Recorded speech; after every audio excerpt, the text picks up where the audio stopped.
everyone, and welcome to the very first episode of Worth the Calories, a Great British Bake Off podcast. I'm Matthew Vose. And I'm Cathryn Vose. So tonight has been the very first episode of the 2018 series. We have a shocker change to the way things have done. It's against the natural order of things. Biscuits. No! What? Biscuit Week? Rock and roll. They seemed very pleased with themselves, like, it's not what we do on the Bake Off, but we're not doing cakes first. Dun dun dun! They were a little bit overexcited about that, weren't they? Really I'm were. like, what? Maybe if they'd started with Vegan Week, that might have been rock and roll. Actually mixing things up, but Yeah. it's biscuits or cakes, so yeah. Interesting, 12 bakers. Mm-hmm. 3 different challenges, though I think there is a lot to talk in here. Yep. We have some proper cliches this episode. We had 24 minutes. It's worth the calories. Yep. Yep. Perfect. Everyone down your drinks. She's given the name of the show. Do we think she'll say that every single episode this season? I think we're going to notice where we never noticed before. Quite possibly. We had someone who needed to have a good day to make up for the day before, and we had someone who had never finished the showstopper that they were trying to do. Yes, So indeed. we have got some of the proper cliches of the Bake Off in here. Yep. And someone who'd never heard of the technical challenge either. Yes, I think there were a couple actually. But... Well, at least the non-British yes. UK person. Yeah. I thought, do they sell wagon wheels in India? Probably not. Possibly? Maybe. Dunno. I bet they don't sell them in France. Well, no. Louis Wagon. Willy Wagon. Right. Okay. Challenge 1 was biscuits. It was 24 regional biscuits. Yeah. Regional biscuits. It's hard because we have like regional pies and regional sandwiches and delicacies like that. But biscuits are biscuits. Yeah, because I think I'm just trying to think about what would I have done as a regional biscuit. I don't know. So I know of a regional biscuit. Yeah. I mean, no idea what I'd have done as a regional biscuit. I mean, maybe a Bourbon biscuit, but I write Surrey on it instead of Bourbon. That's cheating. Well, but you're either making a ginger snap, a shortbread, a digestive, or a hobnob, or like a Bourbon or jammy sandwich or something. Yeah, I mean, I'd have probably made an oaty biscuit. Yeah. Because that's what my grandma, Okay. and both my grandma and my granny used to make sort of oaty biscuits. But Nice. I don't know how you make that attractive. Oh, actually, no, I do. You do it like Imelda, the Irish lass, did. Mm-hmm. You sort of you sex it up with some fruity flavouring and dip it in a bit of coconut. Yeah. Basically, Yeah. And I guess that's the thing that your traditional regional biscuits are not exactly Bake Off material, are they? No. A hobnob is a digestive, is a... Exactly. Could do a Garibaldi. Do you know, I'm not even sure I know what a Garibaldi is. I think it's a very plain biscuit. Like a very plain oaty biscuit. Oh, fair enough. Maybe. Hey, listeners, tell us what a Garibaldi is. Is your name Garibaldi? Come on the show. Some really interesting mixes in here because everyone was doing something to it. But like you say, some of them were, I'm going to bake the biscuit and then I'm going to add some sugary stuff on top of it, some sort of icing. Some of them were doing, I'm doing a biscuit with masala chai and pistachio, or I'm doing, a special egg thing in the shortbread to change the way that comes. Yeah. And it seems like that was the way to go. Bridie's got skills. Bridie has got skills. I think she did that little extra thing and it worked. Yeah. I think Ruby with her masala chai, and I think this is borne out in some of the others, but she has ambition and she has lofty ideas. It's just her execution in trying to reach those lofty ideas lacks a little bit of something. Yeah, and I think that very much comes to it with her showstopper. She was the one who never finished her showstopper in the practice, in when she was just doing it at home, and then she didn't finish it here. Well, that's not a huge surprise, but then she didn't finish it and didn't bake it as well as she should have. Yeah, at least if the bits that she'd done were exquisite. Yeah. But she's still here. Yes, that's absolutely fair. Is this... Should we have a spoiler Like, hey guys, we're going to tell you what all the challenges were and who did what and who left and who... I don't actually think we can talk about the show without. Yeah, absolutely. So, spoilers? Yeah. You're going to know? Yeah, If you listen? I think so. And I think that's just going to have to be a given. Yeah. Maybe we should have a warning at the start of each show. Do not watch this show if you haven't watched this episode yet. Yeah, right. I'm going through my notes here. There was nothing really that stood out in that first biscuit round. There was no one who had a mare. No one who did anything that was, oh, that's really interesting. There were some good solid ones and some that didn't quite come off, but there was nothing that... Nothing that was a disaster. Yeah. Nothing that Paul could be too scathing about. No, absolutely. Maybe Ruby's dry biscuit. Yeah. But we did have a conversation towards the end of that round, in fact, about who we were liking, who we weren't liking, how we thought how we thought their skills were going. We both called out Manon. Yeah. As clearly been very good. Clearly she is very good. Ruby as possibly very good. I'm not sure. No, I think that was wrong. Maybe biscuits are her downfall, and she'll be okay on Cake Week, but we'll see. Yeah, I think we bought the style, but actually she's not necessarily got the substance to back it up. Yeah. I think she'll be around for a little bit because I think there are a few people that are weaker than her. Mm-hmm. And she does have some good ideas. Okay. I mean, if that biscuit self-portrait had come off at the end, I think it would have looked very impressive. Yeah. But I'm not sure the bake would have been good. No. So it'll be interesting to find out whether biscuits are not her thing. Yeah. And we both said that Dan seemed like he might be a bit weak, a bit too sure of himself. But actually, over the course of the episode, I think he's showing he's got a bit of talent at this. I agree. He definitely picked up as the rounds went on. Yeah. Okay.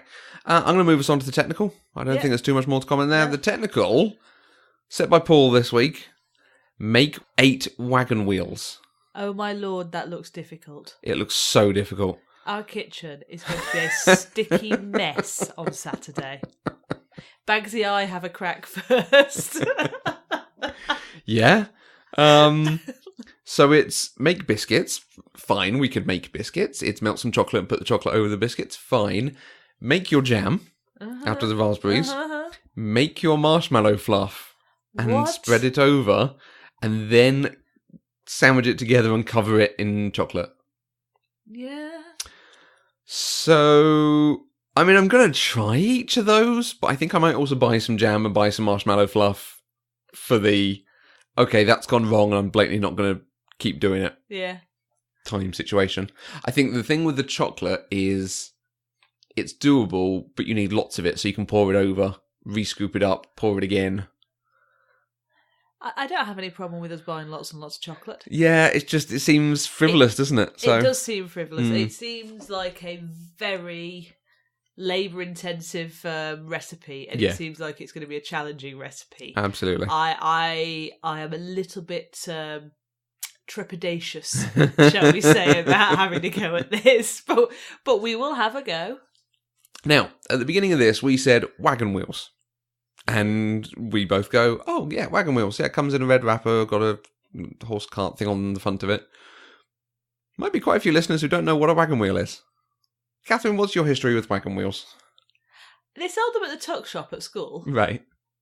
And I may have had them once or twice. Okay. But it was definitely not my go-to. Okay. And I don't think I've seen one in the flesh. Right. Since my school years. Okay. Every now and then, there's a on a slow news day, there's a newspaper article about, wagon wheels, they're smaller than they used to be. Well, yes, they're the same price. But I have not eaten a wagon wheel since school. Yeah. And I probably didn't eat many since then. Okay. I was quite surprised to see the jam in there. Okay. I don't remember the jam. I remember the chocolate coating. I think it's a very thin layer of jam. Yeah. So, I have a memory of them being not really biscuits, a bit more kind of chewy and a bit soggy. And I like a crunch to my biscuit. So like, for me, wagon wheels, I can remember my mum buying them because she'd buy a packet of biscuits each week with the Friday shop. And sometimes it was wagon wheels, sometimes Tunnock's caramel, sometimes Club or Penguin or, you know, as time went on and Cadbury's got into the game, you got the sexy Time Out biscuits and things like that. Okay. A 5, 4, 3, 2, 1. I would happily make any of those. Well, you never know. We might return to... Ah. I'm not sure I'd want to make a Tonics caramel. No. That seems really difficult. No, so a wagon wheel is 2 kind of thin biscuits with marshmallow and a very small layer of marshmallow and jam in the middle, completely covered in chocolate. And they're, what do they say, 7 centimetres? Something like that. Something like that. So we need to check that we've got a circular cutter as well. Yeah. Oh boy. Be prepared for photos of sticky mess on Saturday. What I might do is buy enough, at least for their recipe, but we aim to make half the amount each, because... Oh, it's funny. Some of the ones that they do, the turnovers, the custard pies, the technical challenges that I have done are quite interesting. I'm like, oh yeah, that seems fun. This it seems so involved because it's got so many components. Yes. It's not all about the constructing the thing and then bake it.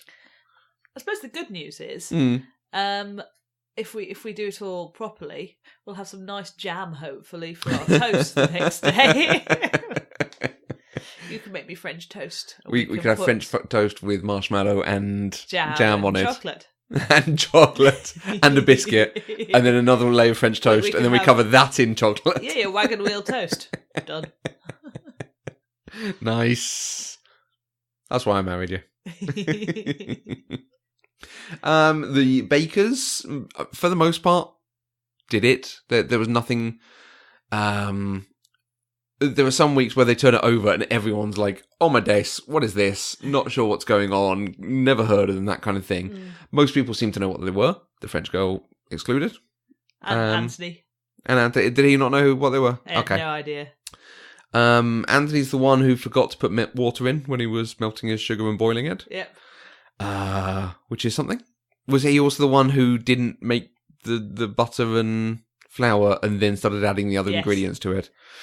It will be interesting to see if he's this hopeless at all the technicals, if actually his skill level comes from having practiced. Yeah, possibly. You said you were interested in the person who had a full-time professional career and then was juggling other stuff. So this guy who's climbed Kilimanjaro, works as a banker, and is in Bake Off. It'll be interesting to see. Yeah. Chances are, most professional firms, he could say, guys, I need to take a sabbatical for up to 12 weeks.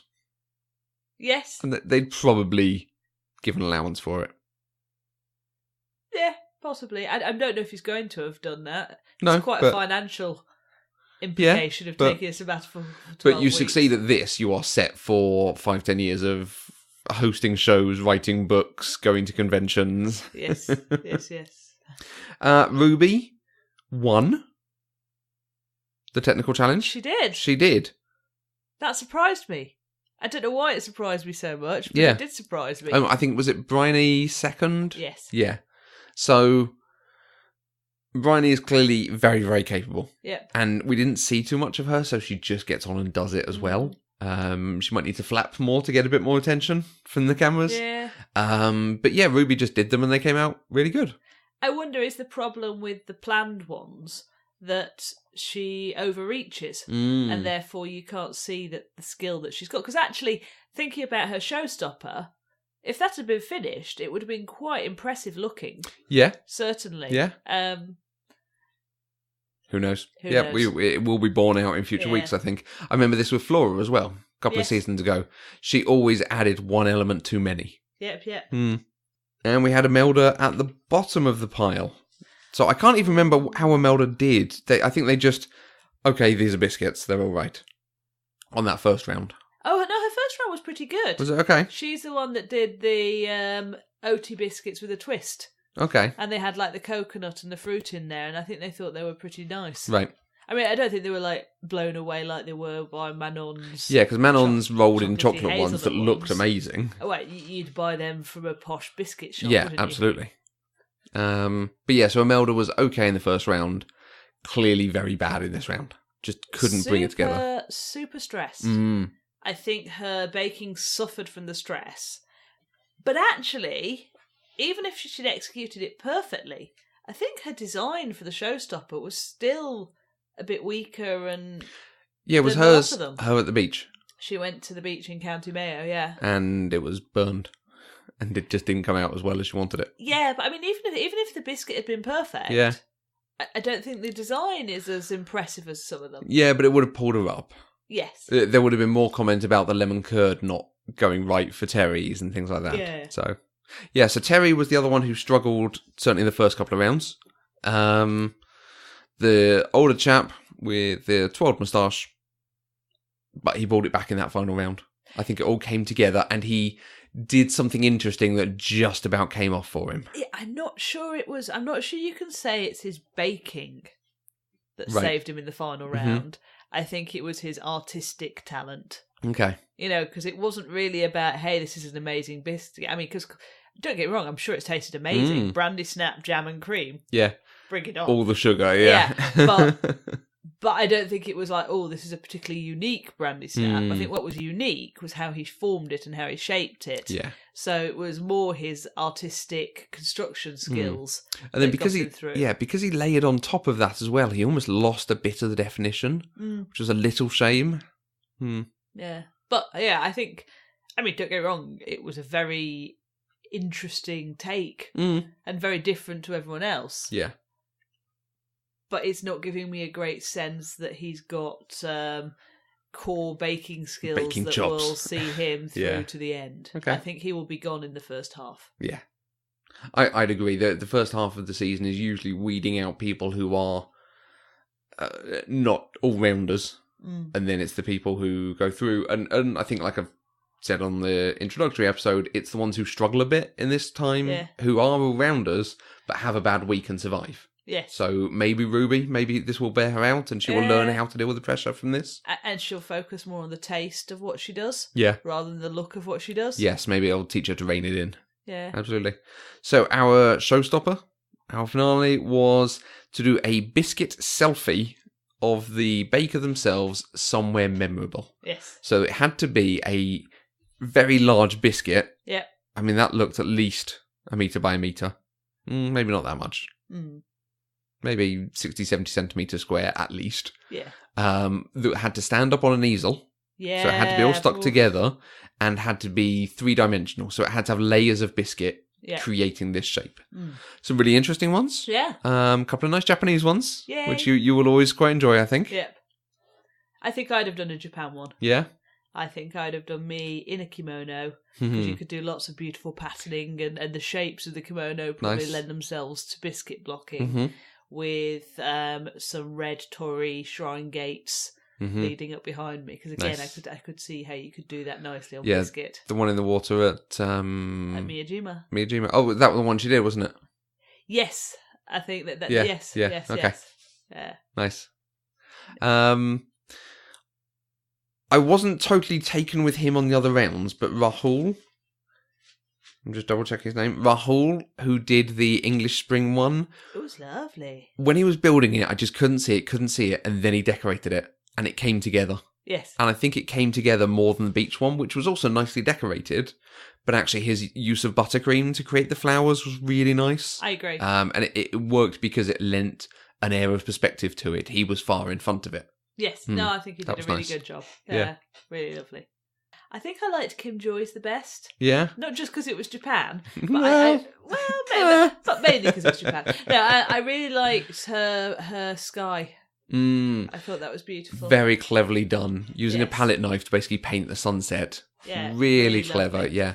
Yeah. And we've not mentioned Kim Joy. Clearly has something of a character. Yes. Certainly has a very style of her own. Yes. But she did something interesting on each round that came okay. And in the end looked really good, that final one. Yeah, and I mean, I can't think of... Okay, I mean, you can't really say, her technical looked good or bad. It was a wagon wheel. It was what it was, wasn't it? Yeah. But her biscuits were beautiful as well. Yeah. Like, really, really beautiful. So, yeah. Yeah, she's one to watch. Yeah. She will be interesting whether she's another one who might try a bit too much or can do biscuits really well and isn't great on the others.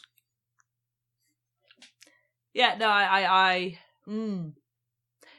because again, the biscuits give you, if your skill is more in painting and the presentation. The Biscuits gives you a canvas for that. Absolutely, yeah. So it will be very interesting to see what happens on Cake Week. So Terry was the other one who struggled, and he saved himself in that finale. Yeah. So good on him. Imelda, however, it was all poor. It just did not work at that last piece. Yeah, I was a little bit pleased that she went, because I'm just like, I'm not sure I want to watch her breaking through stress again. It would be really week. hard to watch someone going through that and getting stressed. And if it's not going right, it's just none of it's going to go right for her. So, real shame. But also this week it was very clear. They tried to do the conversation about who's won and who's not won, and who's going out. But it was very clear who Star Baker was. It was very clear who was leaving. I definitely think it was very clear who was leaving. Yeah. I would have had Bryony in a proper running for Star Baker. Yeah. Okay. I like Bryony better than Manon. Right. I think just with Manon, not only did she do it all incredibly, I think they both did it to the same high degree. Manon's, like you say, looked absolutely spot on, and the detail she did for her selfie biscuits was really, really good and really well done. The precision of her biscuits in the first round were flawless. Like you say, I would see them in Patisserie Valerie and consider having one. They were that good. Yes, they were beautiful. So, are they your two tips at the moment for who might win? Yeah, I think so. But Manon and Bryony are my two leading people at the moment. But it's still very early days. It is. We haven't seen enough to get a proper sense of. I agree, but I'm not giving the option to see more. I'm asking you to nail colours to a mask now. Those are the two I think we like. Yeah. I think there's a few that you can see are going to be stretched as the weeks go on. Yes, I think so. Luke has some knowledge, but I just don't quite get the vibe that he's going to be able to cope with some of the detail when you start getting into folding pastry and folding bread, and we'll see. You never know. Yeah, I think John may not last beyond the midpoint. Mm-hmm. I think Karen may not last beyond the midpoint. I don't know, because we have had seasons where, like you say, the sort of older, more experienced bakers did very, very well, because they could just cope with whatever was thrown at them. So it will be kind of, when there's only 4 or 5 left, they go out because everyone surpassed them. They are the worst because everyone else is the best. Yes. Not that they are doing stuff wrong. Yeah. I get that vibe from her. Okay. Interesting. I think I'd try to do something interesting. I'd probably end up going out because I'd do it all wrong. But for the selfie portrait, I'd do me in a cinema, so I'd have a big black biscuit, maybe even with a title painted on it or something, but then several seats. Mm-hmm. So different biscuits that look like seats to give it a proper 3D effect or something. I can see that. I'm not sure that would come off, though. My very first instinct was like, oh, you could do the London Eye and do the biscuit sort of standing up from it. Yes. Or like a Ferris wheel kind of thing, something like that. But again, if it doesn't come off, if it ends up too heavy. And that's the thing, it's the making it stand up. I'm not doing that this Saturday. No. It was a really nice... So, some of the pre-season information, the interview stuff, Paul had said they were going to be less difficult challenges. The technical challenges and some of the showstoppers were going to be less elaborate, you've never heard of this type things. They were perhaps going to give them a bit more information, but they were going to be harder in the judging of them. From what he was saying, the reasoning behind this was, part of the point of this is to get people engaging with baking. So if you're always doing these random Belgian biscuits and this, pastry from Australia and then this Mexican showstopper or something, it's kind of hard to get everyone to engage with it. Yeah. And I can completely understand that, certainly from an advertising marketing tie-in, and they're on Channel 4 now. Yes. True. I certainly think on that technical, there were a lot of instructions on that page. They seem to have a lot more instructions than they've had in the past. Maybe it's because it's week 1. Yeah. But there's other weeks where they just say make the pastry. Yeah. And this had several steps through that thing. Yeah, make pastry. Make marshmallow. Yeah. Make jam. Exactly. Cover it all with chocolate. Yeah. Done. Yeah, so it'll be interesting to see if that bears out, or if it's just they're going to be easier in the earlier weeks, and then start getting more technical once they weeded people out. Possibly, but it definitely wasn't easy this week. No, the technical was familiar. Yeah, but not easy. Yeah, if you told me to make a wagon wheel, I'd be like, No, I'd be like, sure. Sainsbury's is a 10-minute walk from my front door. Yeah, I'm almost tempted to buy some just to like figure out what's in them and how they're structured. Just send Mandy a photo. Well, yeah. So that's the other thing. Having tweeted at Mandy, "Hey Mandy, did you hear have you ever eaten a wagon wheel?" Mandy's never eaten a wagon wheel. She's never heard of wagon wheels. Mandy's going to have a fun weekend as well. Yeah, I feel really bad roping her in to do some baking, but she said, we got this here on record now, Mandy has said. So, for the mallow in the wagon wheel, they weren't talking about using sugar. They were talking about using glucose. Yeah. Melted to a certain thing and then mixed with something else. So, do I go to the sugar shelf and look for something with glucose on Yeah, the package? I bet it'll be next to the gelatin. It'll be that sort of thing. Yeah. I'm not planning on going to any shelf. I'm planning to go to Ocado and click on the button. Very okay. God bless the ability to search. Yeah. God, if you could do that in Sainsbury's. Just end of every row, just type in glucose and it tells you where to find it. None of this talking to people thing. Ugh. I don't want to type. I just want to press a button and talk at the shelves. In the middle of Sainsbury's. Alexa, where is the glucose? Yes, basically. Now, so Amazon is sponsoring it this year. And every advert starts and ends with some jokey thing about Alexa, order this thing. Alexa, stop. Good. I'm trying to figure out what she was playing. No idea. It sounded like all the small things, but I said, where's the glucose? Have you got the app? Can you look up what the instruction was? Alexa heard Alexa play radio, and she was playing the Foo Fighters station. Ah, okay. So the advert starts and ends with Alexa do something tying in with baking. Yes. And ours did trigger a couple of times. Yeah. That is going to get very old very quickly. Uh-huh. Do you think they did it on purpose? I think they want to advertise it. Yeah. And I think they're very sensitive devices. Okay. Right. Next week is Cake Week. And it appears this was definitely filmed in at least the end of June, if not July, because it looks like next week is going to be very hot when they're dealing with cake batter and they're dealing with chocolate. Yes.